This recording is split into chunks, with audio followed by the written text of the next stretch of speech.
Once I got past the challenge of converting over from a metric system to the imperial system, I decided to build the manifold. I was trying to also add the UV sterilizer on the front here. It's the Pentair 25 watt. I was really happy with the size of this cabinet here because, as you could see, this 25 watt Pentair fits just perfectly inside here, and I feel like it still looks decent here. Initially tried to operate it off the manifold, and what's interesting is my limiting factor ended up being the manifold, which I only made 1/2 inch. So I actually couldn't get it up to between 400 and 700 gallons per hour, which is what the Pentair 25 watt UV sterilizer requires when trying to treat water suspended algae and such. Couldn't get past about 250 gallons per hour. As much as I would up the flow on the pump, that was the limiting factor, even more so than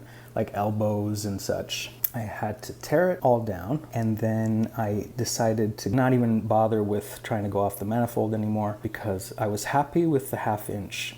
So I decided I could use this for other applications in the future, and instead I had this Varios 6 Reef Octopus pump right here that wasn't doing anything with, so I decided to go with a 1-inch plumbing. So the 1-inch worked perfectly, and I have the Reef Octopus at maybe first or second setting to get to about 450 gallons per hour. In order to be able to service the UV, this is where the union ends up being.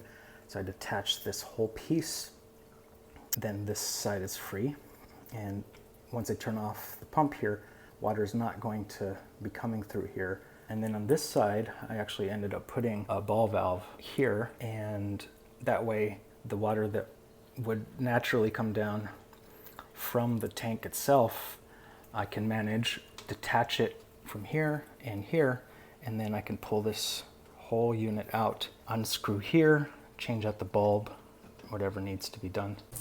Now we're looking behind my tank. This is where the UV plumbing comes out. I did put a one-way valve here. I know the sump can handle water from the return without any problems. Just in case, I wanted to have the option of not having to have all the water come back in it. What lots of people have said is these things fail. I'll show you here how I'm planning on connecting the UV into the water so that even if that fails, I'm not going to have a bunch of water going back into the sump. So there are a number of configurations that I was considering from the UV into the tank. The key here is I don't want to restrict the flow because I have it set right now to 450 gallons per hour, and it was a pain to measure the output. I ended up having to use a 5-gallon bucket and see how long it took to fill, and then I divided that to figure out the flow. I tried buying one of Apex's flow monitors, and I bought one for the 1/2 inch plumbing, and then only after realized that it could only measure up to, I think it's like about 200 gallons per hour. Beyond that, it's not useful. Where I think I ended up going, and I had to buy a number of pieces on a number of different occasions. I initially bought this black PVC and was thinking because it would look the nicest, but I figured I'd have to, put the plastic in. By the time I was done, it would be going pretty deep into the tank. The deeper this goes, the more chance of water returning into the sump and overflowing if my one-way valve failed. So here's a perfect example where a street type end here can help. So just for demonstration sake, if I had to use this black PVC without a street end there, I would be going much deeper. An inch worth of water on a 130-gallon system would be a lot of water. It almost ends up working as an additional power head because it's a decent amount of flow. This way I can also move it to whatever direction that may be needed in the future where the power head may not be sufficient. I have a union connection there. I'll show you a quick picture of this.